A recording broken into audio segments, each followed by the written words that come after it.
विधानसभा में लाल डायरी लहराकर सियासत की सुर्खियां बने पूर्व मंत्री राजेंद्र सिंह गुढ़ा के हाथों में अब तीर कमान आ गई है। दरअसल अपने बेटे के जन्मदिन पर गुढ़ा शिवसेना शिंदे में शामिल हो गए हैं और अपनी नई सियासी पारी की शुरुआत की है। इस पर हरियाणा के डिप्टी सीएम दुष्यंत चौटाला ने गुढ़ा को अवसरवादी करार दिया है। इधर परिवर्तन यात्रा के संकल्प के साथ बीजेपी की यात्राएं जारी हैं। इसके अलावा राजस्थान के चुनावी घमासान में क्या क्या खास है और क्या क्या खास रहा, जानने के लिए देखते हैं सिंहासन का संग्राम।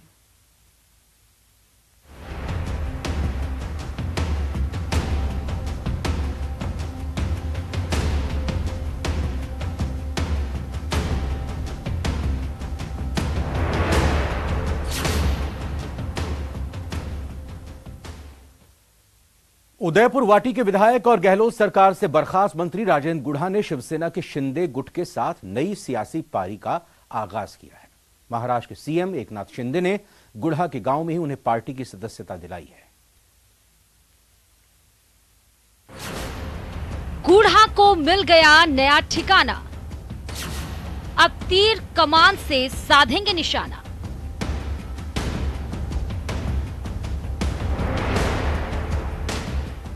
लाल डायरी लहराकर प्रदेश की कांग्रेस सरकार के खिलाफ मोर्चा खोलने के बाद गहलोत कैबिनेट से बर्खास्त किए गए उदयपुर वाटी विधायक राजेंद्र गुढ़ा ने शनिवार को शिवसेना शिंदे गुट का दामन थाम लिया। राजेंद्र गुढ़ा के बेटे के जन्मदिन के मौके पर गुढ़ा के ही पैतृक गांव गुढ़ा में आयोजित एक कार्यक्रम में उन्होंने नई सियासी पारी का आगाज किया। महाराष्ट्र के मुख्यमंत्री एकनाथ शिंदे ने दुपट्टा उड़ाकर राजेंद्र गुढ़ा का अपनी पार्टी में स्वागत किया। पार्टी ज्वाइन करने के साथ ही गुढ़ा को पार्टी में कोऑर्डिनेटर की जिम्मेदारी भी दे दी गई।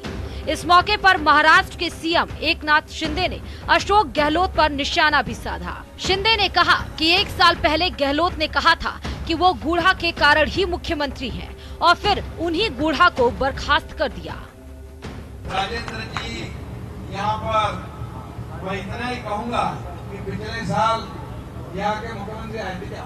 आज के दिन आए थे। हाँ, जन्मदिन पे आए थे और उन्होंने कहा था कि राजेंद्र सिंह गुढ़ा जी आपके बदौलत मैं इस राज्य का मुख्यमंत्री हूँ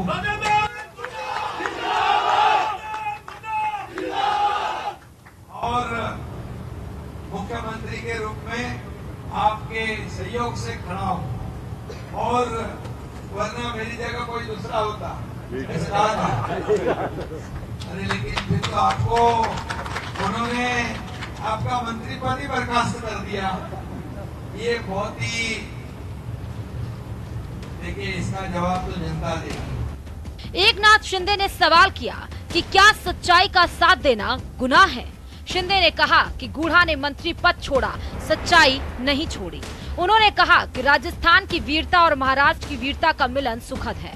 उन्होंने कहा कि राजस्थान में विकास की अपार संभावना है, लेकिन नेता राजस्थान की बात छोड़कर खुद का विकास करने में लग जाते हैं। इस वजह से प्रदेश पिछड़ रहा है, इस राज्य को आगे बढ़ाना है। अभी महाराष्ट्र और राजस्थान ये दोनों की जो धरोहर है, यहाँ की वीरता शूरता और महाराष्ट्र की वीरता शूरता, अभी दोनों का मिलन हुआ है। दोनों साथ आगे बढ़ेंगे। दरअसल जुलाई में विधानसभा सत्र के दौरान मंत्री रहते हुए राजेंद्र गुढ़ा ने प्रदेश की कानून व्यवस्था पर सवाल उठाए थे और कहा था कि हमें मणिपुर पर बात करने से पहले अपने गिरवा में झांकना चाहिए। मंत्री के अपने ही सरकार पर सवाल उठाने से कांग्रेस की विधानसभा में असहज स्थिति बन गई थी, जिसके बाद गुढ़ा को उसी दिन मंत्रिमंडल से बर्खास्त कर दिया गया था। जिसके बाद गुढ़ा ने विधानसभा में लाल डायरी लहराकर सरकार के खिलाफ मोर्चा खोल दिया था। न्यूज़ 18 राजस्थान के लिए झुंझुनू से कृष्ण सिंह शेखावत की रिपोर्ट। और इधर हरियाणा के उप मुख्यमंत्री दुष्यंत चौटाला ने राजेंद्र गुढ़ा के शिवसेना में शामिल होने पर तंज कसा है। चौटाला ने कहा कि गुढ़ा अवसरवादी नेता हैं और कभी किसी के सगे नहीं रहे। बीकानेर में एक दिवसीय दौरे पर आए दुष्यंत चौटाला ने कहा कि कांग्रेस की सरकार किसानों और महिलाओं के मामले में पूरी तरह से फेल हुई है। उन्होंने राजस्थान में किसान के बेटे को सीएम बनाने की मांग दोहराई। दुष्यंत चौटाला से खास बात की न्यूज 18 संवाददाता मनीष दाधीच ने। चुनावी बिसात बिछ चुकी हैं। कुछ ही महीने बाद में राजस्थान में विधानसभा चुनाव हैं। इसी को लेकर के हरियाणा के उप मुख्यमंत्री जननायक जनता पार्टी के दुष्यंत चौटाला आज बीकानेर पहुंचे। बात करते हैं उनसे ही।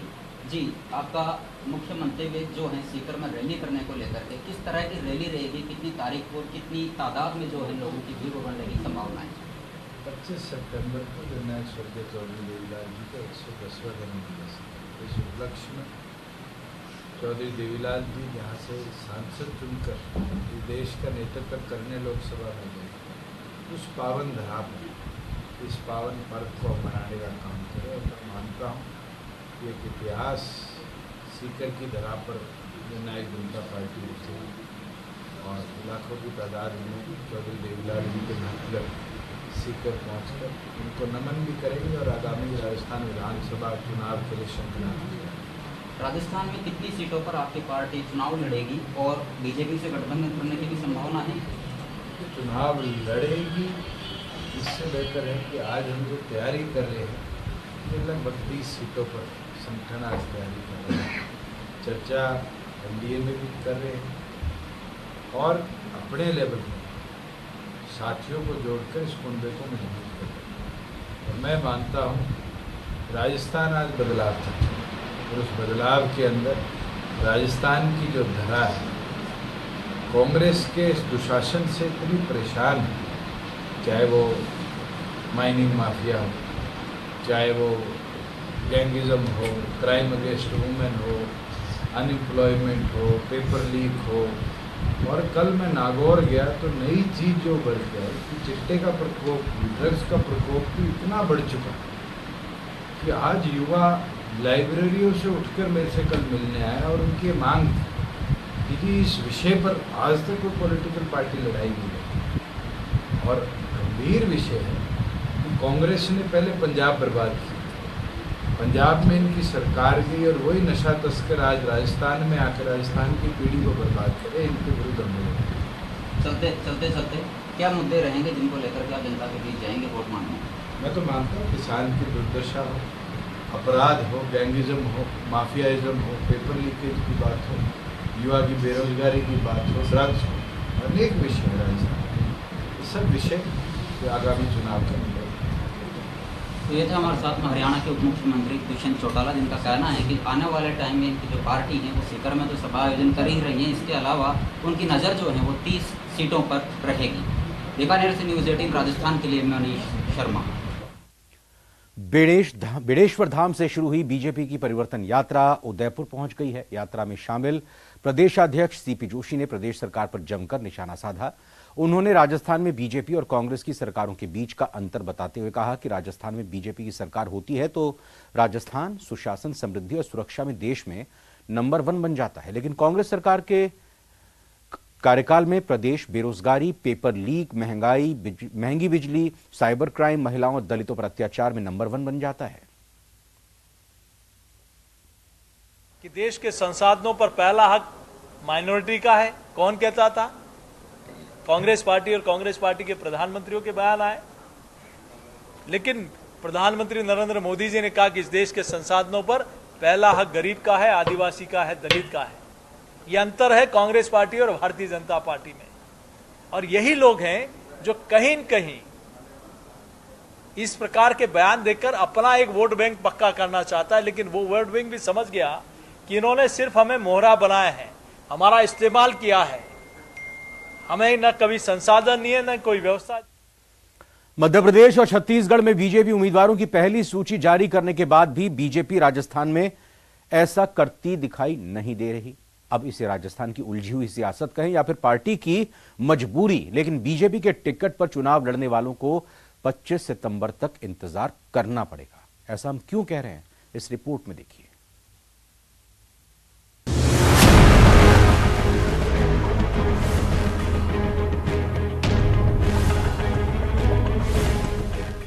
कई सीटों से युवाओं को मौका देने पर विचार। उम्र, सियासी पकड़ के साथ सर्वे बनेगा आधार। 25 सितंबर के बाद ही घोषित होंगे उम्मीदवार। टिकट बंटवारे का फॉर्मूला तैयार। राजस्थान विधानसभा चुनाव का घमासान पूरी तरह परवान पर आ चुका है, लेकिन इस घमासान में कांग्रेस और बीजेपी के कौन कौन पहलवान अपना दम दिखाएंगे, अभी यह तय नहीं हो पाया है। कांग्रेस जहां फीडबैक के जरिए जिताऊ उम्मीदवारों की तलाश में जुटी है, तो बीजेपी फिलहाल परिवर्तन यात्रा के जरिए सत्ता वापसी की राह बनाने में जुटी है।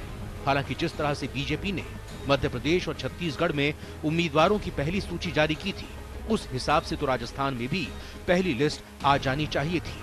लेकिन सियासी जानकारों का मानना है कि बीजेपी फिलहाल अपने उम्मीदवारों का ऐलान करने की जल्दबाजी में नहीं है और अब 25 सितंबर के बाद ही पहली लिस्ट आएगी। हाँ, इतना जरूर है कि पार्टी ने टिकट बंटवारे का फॉर्मूला लगभग फाइनल कर लिया है।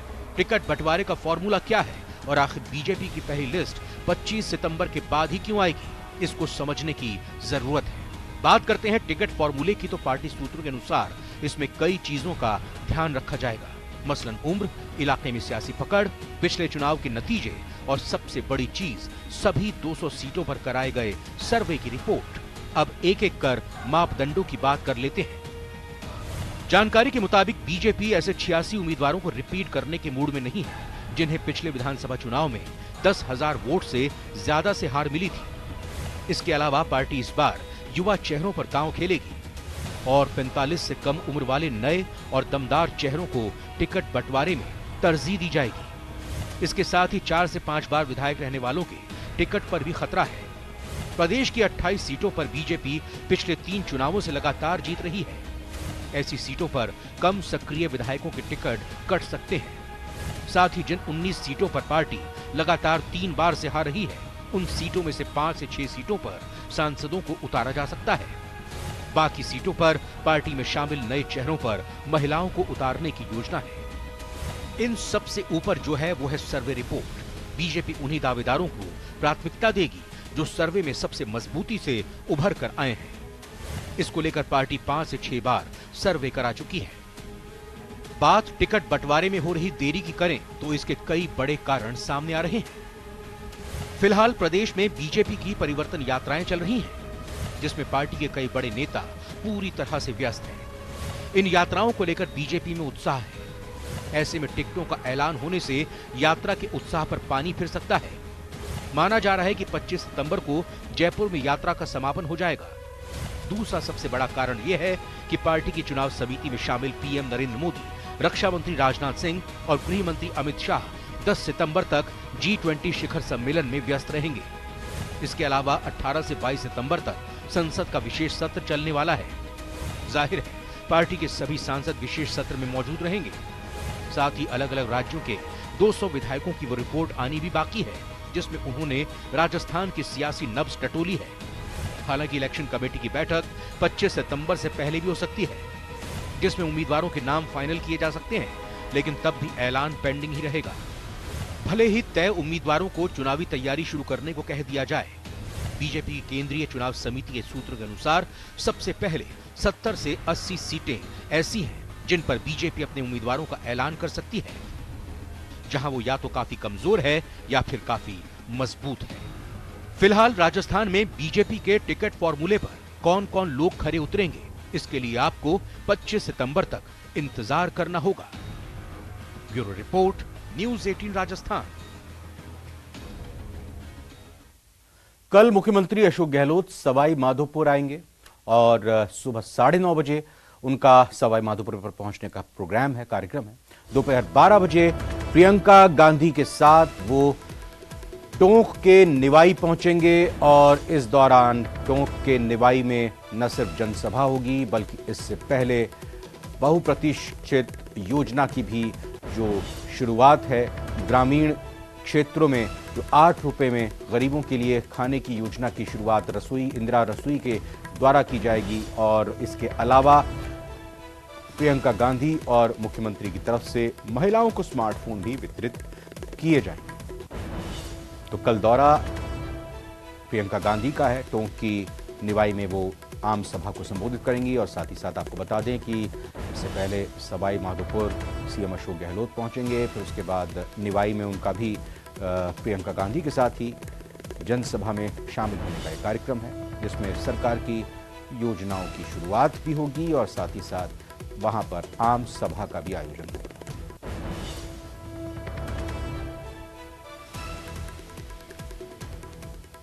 तो प्रियंका गांधी कल टोंक दौरे पर रहेंगी, जिसे लेकर प्रभारी सुखजिंदर सिंह रंधावा और पीसीसी चीफ डोटासरा निवाई पहुंचे और सभा स्थल पर तैयारियों का जायजा लिया। इस दौरान डोटासरा ने कहा कि हमारे पास जनता को बताने के लिए बहुत कुछ है। बीजेपी की परिवर्तन यात्रा पर डोटासरा ने कहा कि जनता परिवर्तन नहीं, रिपीट चाहती है। बीजेपी के पास बताने को कुछ नहीं है। इंडिया गठबंधन की 2 मीटिंग से मोदी जी घबरा गए। वहीं रंधावा ने भी बीजेपी पर निशाना साधा है।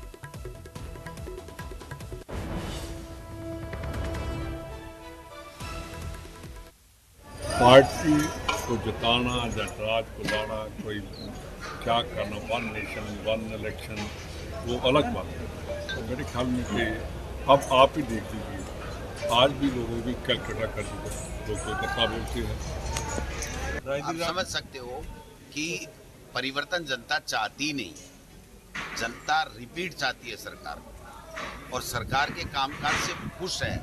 और जब रिपीट चाहती है तो परिवर्तन ये आपस में एक दूसरे नेता का तो भले ही कर ले, बाकी जनता राजस्थान में सरकार का परिवर्तन नहीं चाहती। भारत और इंडिया हम सब के दिल में बसे हैं। ये तो केवल घबरा कैसे गए इंडिया नाम से मोदी जी। हमें तो ये था कि थोड़े मजबूत आदमी हैं, लेकिन अब पता चल रहा है तो बहुत कमजोर आदमी, बहुत ही दिल है ही नहीं इनके। और फिलहाल वक्त हुआ एक छोटे से ब्रेक का, लौटकर तुरंत आते हैं। चौथे दिन बीजेपी की परिवर्तन यात्रा श्री गंगानगर जिले के अनूपगढ़ पहुंची। आखिरी दिन केंद्रीय कृषि राज्य मंत्री कैलाश चौधरी और पूर्व केंद्रीय मंत्री राज्यवर्धन सिंह राठौड़ ने कांग्रेस सरकार को विभिन्न मुद्दों पर जमकर घेरा। बीजेपी नेताओं ने प्रदेश में कानून व्यवस्था पूरी तरह चौपट होने का आरोप लगाया। पूर्व केंद्रीय मंत्री राज्यवर्धन सिंह राठौड़ ने कहा कि सरकार के मिसमैनेजमेंट के चलते प्रदेश में बिजली उत्पादन प्रभावित हुआ है। केंद्रीय कृषि राज्य मंत्री कैलाश चौधरी ने कहा है कि परिवर्तन यात्रा आंधी है, जिसमें कांग्रेस सरकार की विदाई तय है। इसके अंदर ये जो आज मेट्रो, आप फर्क देखिए बिल्कुल। और दूसरी तरफ इनकी जो राजस्थान में सरकार है उसका भी मैं आपको बताई देता हूं। चुनाव सर पर आ गए हैं, जैसे इम्तिहान जब सामने आ जाता है तो एकदम डर लगता है कि अरे कुछ तो करना है, तो अब रेवड़ियां बांटना शुरू कर रहे हैं। कैसे बांटेंगे रेवड़ी? जब तक अर्थव्यवस्था मजबूत नहीं होगी तो कैसे बांटेंगे? आपने बड़े बड़े पोस्टर तो लगा दिए कि बिजली फ्री, बिजली नहीं है। आप कह रहे हैं कार्यकर्ता, मैं इसमें कहना चाहता हूं आम जन इस जंगल राज से त्रस्त है, और आपने देखा होगा कि सभी जगह पर इतना उत्साह के साथ स्वागत हो रहा है, और इस उत्साह को देखकर निश्चित रूप से जिस तरह से परिवर्तन यात्रा हो रही है, पहले भी आपने देखा होगा कहा कि इसमें रेवड़ियां बांटने का काम या चुनाव के समय में इन्होंने घोषणा करने की जो कहा है, ये अशोक जी गहलोत ने पिछली बार भी कहा था कि हम राजस्थान 1 नंबर पर जगह जगह पर होल्डिंग लगाए थे। ये सब आपने देखा होगा कि हर जगह पर होल्डिंग लगाई हुई है, अशोक गहलोत हिंदुस्तान में 1 नंबर पे। लेकिन राजस्थान की जनता ने उसकी जिस तरह से उस समय स्थिति बनाई थी, वो आकर 19 पे ठहर गए थे। विकास की योजनाएं सिर्फ भारतीय जनता पार्टी के राज में बनी और राजस्थान को बर्बाद किया तो कांग्रेस पार्टी ने किया। आप भैरव सिंह जी के टाइम से लेके देखो, फ्रेगमेंट कानून था हमारा, तो भैरव सिंह जी ने उसको खत्म किया। हम 5 बीघा से ज़्यादा, 5 बीघा से कम जमीन हम लोग बेच नहीं सकते थे, उसको अगर हटाने का काम किया वो भैरव सिंह जी ने किया। पक्के खालों की किस्तें माफ की, वो भैरव सिंह जी ने, भारतीय जनता पार्टी ने की। पेड़ जो खेत में पेड़ खड़े थे किसान के, उस पर रोक लगी थी, उसको हटाने का भी अगर काम किया तो भैरव सिंह जी ने किया। वसुंधरा जी का राज आया, भामाशाही योजना कांग्रेस का राज आया, बंद होगी। गांव में गौरव पथ बनाना कांग्रेस का राज आया, बंद होगी। फ्री शिक्षा कांग्रेस का राज आया। शिक्षा की क्या हालत है ये मुझे कहते हुए कोई शंका नहीं है। सारे के सारे अगर काम किए तो भारतीय जनता पार्टी के राज ने किए। और इस वक्त एक ब्रेकिंग न्यूज आपको बता दें, गौरव गोगोई आज जयपुर आएंगे। स्क्रीनिंग कमेटी के अध्यक्ष गौरव गोगोई आज जयपुर आएंगे। उनका कार्यक्रम है रात 9:30 बजे। फ्लाइट से जयपुर एयरपोर्ट पर पहुंचेंगे गौरव गोगोई। स्क्रीनिंग कमेटी के वो हेड हैं, स्क्रीनिंग कमेटी के अध्यक्ष हैं, और 9:30 बजे उनका जयपुर एयरपोर्ट पर आगमन का कार्यक्रम है। अभिषेक दत्त और गणेश गोदियाल भी उनके साथ आ रहे हैं। कल वॉर रूम में तीनों बैठकों में व्यस्त रहेंगे। तो लगातार कांग्रेस में कवायद, टिकटों को लेकर मंथन, चिंतन, उम्मीदवार कौन से रखे जाएं, क्या फॉर्मूला हो, इसी को लेकर लगातार दौरों का और एक तरह से कहें कि बैठकों का दौर चल रहा है। हालांकि आज एक और महत्वपूर्ण बैठक होनी थी जिसमें केसी वेणुगोपाल को आना था, लेकिन वो बैठक अब सोमवार को होगी। फिलहाल 9:30 बजे आगमन होना है। जयपुर में एयरपोर्ट पर पहुंचेंगे कांग्रेस के स्क्रीनिंग कमेटी के अध्यक्ष गौरव गोगोई और इस मीटिंग में उनके साथ फिलहाल दो और महत्वपूर्ण नेता आ रहे हैं, अभिषेक दत्त और गणेश गोदियाल भी आ रहे हैं और बैठकों का दौर लगातार कल वॉर रूम में चलता रहेगा। इससे पहले कुछ दिन पूर्व भी गौरव गोगोई आए थे और उन्होंने जयपुर के साथ साथ अलग अलग जगहों पर जाकर उम्मीदवारों से आवेदन लिए थे, वहां पर बातचीत की थी। तो लगातार गौरव गोगोई टिकटों को लेकर माथापच्ची में जुटे हुए हैं और कोशिश यही है कि बेहतर से बेहतरीन उम्मीदवार कांग्रेस का हर सीट पर उतारा जा सके और कांग्रेस पार्टी को जीत दिलाई जा सके। और फिलहाल अभी इस बुलेटिन में इतना ही। आप